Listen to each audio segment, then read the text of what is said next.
Welcome to the Carriker Chronicles, the People Show. Check the pulse of Husker Nation, brought to you by DPS Concrete Construction. Check them out at dpsconstruction.net. I got a very special guest with me today, but before we get into my special guest, do me a favor. All right, Nebraska, unfortunately, 4-16 in their last 20 ball games.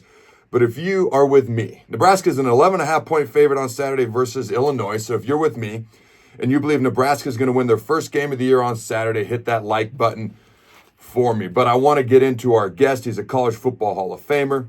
He had his Nebraska Cornhusker jersey number 15 retired, two-time national champion, consensus All-American, Fiesta Bowl MVP, two-time Orange Bowl MVP. In 1995 alone, Johnny Unitas Golden Arm Award winner, quarterback of the year, Big 8 Offensive Player of the Year, Tommie Frazier. How you doing, my friend? I'm doing great, and yourself? Thanks for having me on. Oh, man, I'm doing good. I'll be a lot better if Nebraska gets the win this Saturday. But when I sat down to write a list of questions for you, I mean, there was like 3 that popped into my head immediately. So we're going to dive into it. All right, man. Talk to me about, in your mind, your thoughts, what's going on with the quarterback position right now with Jeff Sims. He's got 1 touchdown pass, 4 INTs. He had 6 turnovers, unfortunately, in the first 6 quarters of the season. Nebraska, as we know, has 8 on the year. Okay, now Matt Rhule has said, and I quote, "Jeff's our starting quarterback. If this hadn't happened," talking about the injury, "he'd be out there," end quote. So what are your thoughts on Jeff Sims starting if he's healthy versus Heinrich Haarberg, Chuba Purdy, or someone else getting a chance at quarterback? Well, I agree with that. That he's the starter. He was the best guy coming into the season. They went out and transfer portal, got him transfer portal, and got him to come to Nebraska. So they have all confidence and faith in him. With that being said, that's what a coach is supposed to say. But when you look at the first 2 games and look at the first 8 quarters, I think he hadn't been in the right spot that Nebraska thought he should be, and with his play, it hasn't given Nebraska the best opportunity to win. So, 8 turnovers. Okay, I feel like some of these turnovers are due to just kind of simple little things. Okay, so in your opinion, what can they do? Like, how do we see an improvement in these turnovers sooner rather than later? Well, to me, it's more of a mental thing for him. It's nothing physical because he has the attributes and the ability to do it. But he just has to pay attention and focus more while he's on the field and make sure. The number 1 thing is to make sure you secure the snap, and number 2, protect the football. And 2 of the things that he hasn't done in the first 2 games. Now, obviously, Nebraska's had some obvious ups and downs so far. And Rhule said, he's sticking to his guns. He knows who he is. Okay, and I quote, "This is what you get when you hire me. It's not going to be fast. It's not going to be fixed overnight. I understand there's frustration. We're trying to learn how to win," end quote. Okay, what are your thoughts on Matt Rhule's approach and not changing anything so far? Well, you can't hit the panic button right now, and I think that's what a lot of fans are doing right now because it's year 2 and where the first 2 games go. People want to be successful. They want winners right now. But when you're hired to do a job and you have a philosophy and you know that your philosophy works because it worked at 2 other universities, then you got to stick to what you know. You can't panic right now because if the leader starts panicking, then everybody else starts panicking. So I think he's doing the right thing, just sticking to what he knows and how he knows how to build a program and not listen to the outside people such as fans as myself or the media, because of course the media right now is going to say, well, he's not getting it done. Well, there's more to winning and loss when you're trying to build a foundation. And I just want people to understand to where Nebraska has had about 5 different head coaches over the last 20 years, 3 or 4 different ADs over the last 20 years. You can't build a solid foundation with that many changes in a leadership role. So hopefully Trev is here for a while, and Coach Rhule, he's building a foundation that's going to be sustainable for a long time. So I agree with what you're saying. I think the one pushback that I get when I say something similar to fans, and it's a fair observation, okay, because college football is a little bit different than the last time it was when Coach Rhule was coaching at Baylor. Okay, you got NIL, transfer portal. Okay, and then you look at this guy named Deion Sanders and the immediate success, okay, that he's having in what was probably a tougher situation. Do you think that kind of changes how people might view the Nebraska program and Matt Rhule's tenure so far? I don't, because every time there's something like you're gonna have an outlier, and Deion's that outlier. But I just want to caution people you're building the program, is Deion building the program to last, be sustained for a long time, or does they have immediate success right now? And I think that's the difference in the two universities, where Colorado's probably looking for immediate success, and Nebraska is more patient with building a stable foundation, because Nebraska still is one of the winningest programs in college football history. And so there's still some legacy there. There's still some opportunity there for Nebraska to be that program again. But it just how fast do you want it done? And I think the leadership at Nebraska understands what's going through, because if the program's in good shape, Coach Rhule wouldn't be here. And so obviously they saw something that needed to be changed. The culture needed to be changed and fixed. And I think that's what Coach Rhule is doing. There's two things when it comes to Deion that I'll just chime in real quick about. Not every coach is going to bring their son, who is a Heisman candidate and a potential top 10 NFL draft pick, at quarterback. So that's something that not everybody's going to have. Also, I do wonder how long Deion's going to stay there. You know, as soon as Shedeur is gone, is Deion going to go somewhere else as well? But that's a topic for another day. All right, so here's something that's kind of been on my mind. I watch our offense. I watch us run the ball for over 200 yards a game. I watch what Jeff Sims can do physically, and even Harburg, who's athletic enough to go to wide receiver if it's him that plays or whoever. Here's something I'd like to personally see, but I want to get your thoughts on this, okay, with what our offense does well. Would you like to see more option ran by our offense? And that's the old blue blood of Nebraska, run the power game, fullback, option offense. And, that's what people. I think it doesn't hurt to have it part of your system, but I don't think you need to have a steady dose of it, because if that was the case, then you see a lot more schools from the past who ran option football continue to run it now. I think it just gives a defense another play to help to defend. But I'm a firm believer that you have to do what your system wants you to do. You have to implement your system and become good at the base stuff of your system, whether offense or defense. What is your base? You got to become really good at the base stuff before you start adding and throwing other things into the equation. All right, real quick, I want to thank our sponsors, DPS Concrete Construction. All right, if you are a general contractor, a building owner, a property manager looking for concrete repair or work done in the Omaha metro area, such as street paving, building floors, parking lots, etc., check out dpsconstruction.net, ran by a quality individual, and they do quality work. All right, so ultimately this year, coming into the season, Husker fans were like, if we just go 6-6 and go to a bowl game, Husker fans would be happy with that. I still feel that's how most Nebraska folks feel. Do you think 0-2, obviously right now, going to be favored our next two games, hopefully 2-2 going into that 8-game meat of the Big Ten stretch of our schedule?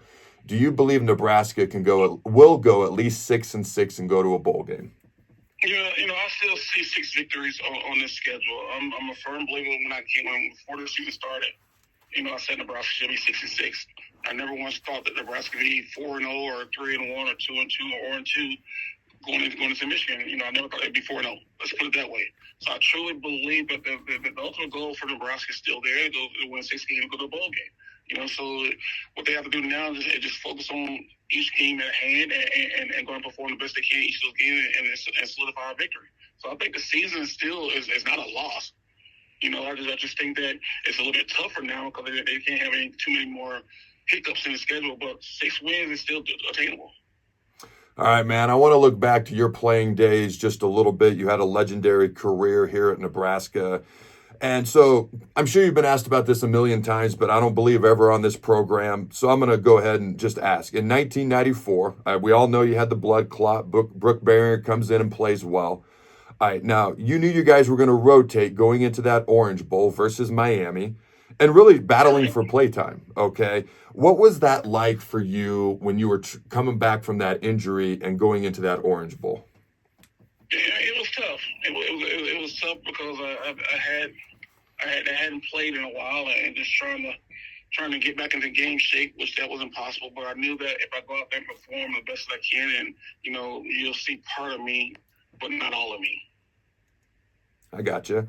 Here's a question I wanted to ask you for a long time. All right, what was it like? Because you guys obviously won the game, beat Miami, helped Coach Osborne win his first national title. What was it like helping Coach Osborne get over the hump? Now, you got to keep in mind, folks, back then, Nebraska had just lost 7 straight bowl games, and there had been many nights where a national championship was right there at their fingertips, and it just hadn't quite happened.